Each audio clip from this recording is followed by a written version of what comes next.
In this video, I'm gonna show you how to make your fall photos pop and really stand out. The last few weeks, we've been out taking fall photos, but today, we're back at the desk sharing some Lightroom secrets and a brand new way that I've started to edit my photos. If you've watched any of my previous Lightroom editing tutorials, some of the techniques that we'll use in this video should be pretty familiar to you. But we're gonna be trying something new, and that's because I've actually just released my brand new, first ever official Lightroom presets pack. All of the 32 presets work for all versions of Lightroom, including both the mobile and desktop versions. I also wanna share something extra special with you, so make sure you watch to the end to hear what that is. For now, I'm gonna talk about my 5-step Lightroom editing process, which begins with setting your exposure and your white balance. With all of my presets, I've designed them so that you can set your exposure and you can set your white balance. And that's because every camera, every setting, every lighting scenario is gonna be different. That being said, if you're completely new and you're just curious how I edit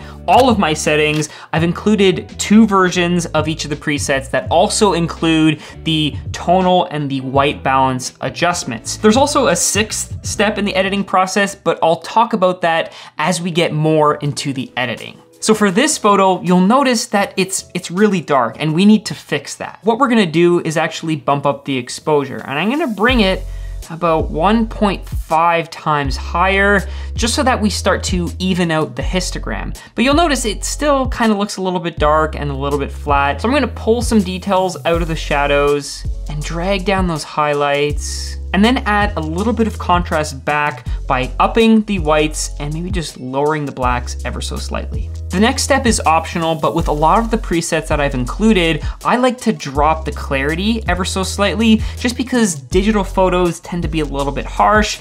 If you drag the clarity too far, the photos just look a little bit mushy. If you drag it too much in the opposite direction, they just look like a fake HDR, so I drop it just ever so slightly. So that's steps 1 and 2, but I'm gonna do one more thing, and this is where we jump into the presets, because I've also included some utility presets. Now what I wanna do is, my subject is a little bit dark, so I'm actually gonna grab this adaptive subject bright, and what you'll notice is that it actually just kind of brightens me up a little bit. And if you want more of that, it's really simple. With any of these presets, all you have to do is grab the amount slider or the intensity slider.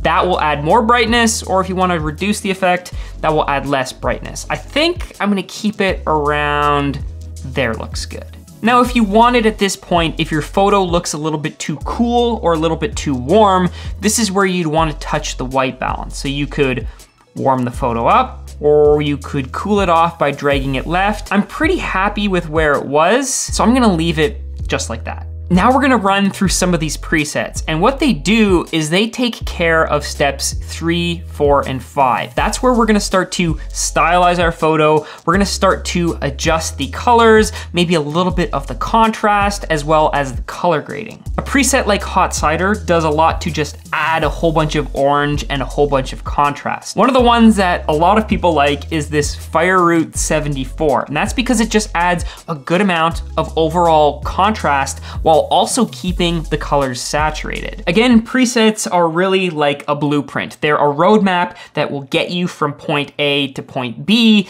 but a lot of it is gonna depend on your creativity and your kind of like wayfinding or your ability to read the blueprints. But for this photo, I think I actually wanna start with the Cold Island preset. And that's because it gives me a good amount of saturation, but it also adds these kind of underlying blue tones that you can kind of see down here.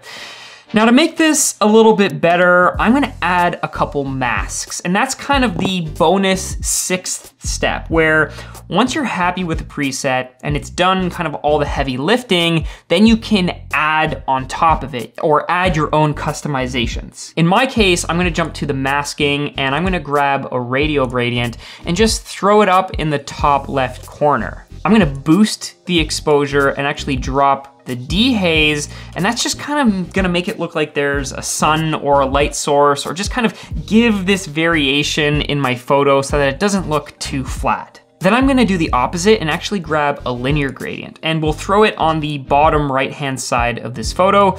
Just drag it over and then actually drop the exposure so that we're kind of adding back in an amount of contrast so that this photo doesn't look too flat. With any of these presets, if you want a little bit more orange or a little bit more red, because they are fall photos, I would recommend jumping down to the calibration panel, and you can try to play with this. In my case, I think I'm gonna try and get a little bit more red out of it. So we'll drag these two guys, and you can see really quickly, all of a sudden you get way more red, and a lot of that green that was in the trees starts to disappear. Once you're happy with your edit, there's nothing that says you can't go back and try a totally different preset. Hot Cider, for example, is one of those ones that just adds a ton of oranges and tweaks the color calibration to remove all of those greens. Or if you did want a really dark and moody edit, Dark Earth is gonna give you those really desaturated dark tones with a little bit of a flat black matte effect. If you find a preset that you like, but it isn't quite there are a few ways that you can adjust the preset.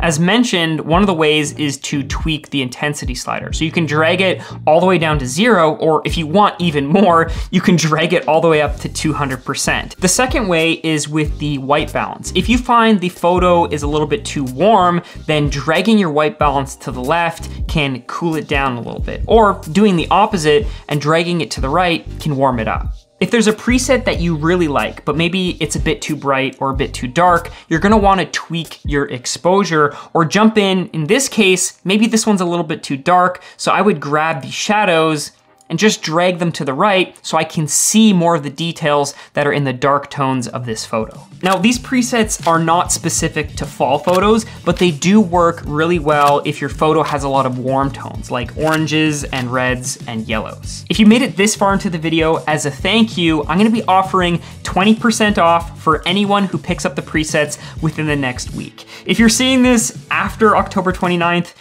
sorry, you can still get the presets, just not at the discounted price. All of these presets were designed by hand from scratch by myself, but I did have some help from about a dozen of my photographer friends to test them on various different camera brands, including Canon, Fuji, Sony. Did we get Nikon? I think we maybe got Nikon in there. Maybe not. Coming up, I'm gonna be sharing some of the stories behind the photos that inspired these presets. So if you wanna see that video, make sure you're subscribed, hit that little notification bell so you don't miss any future videos.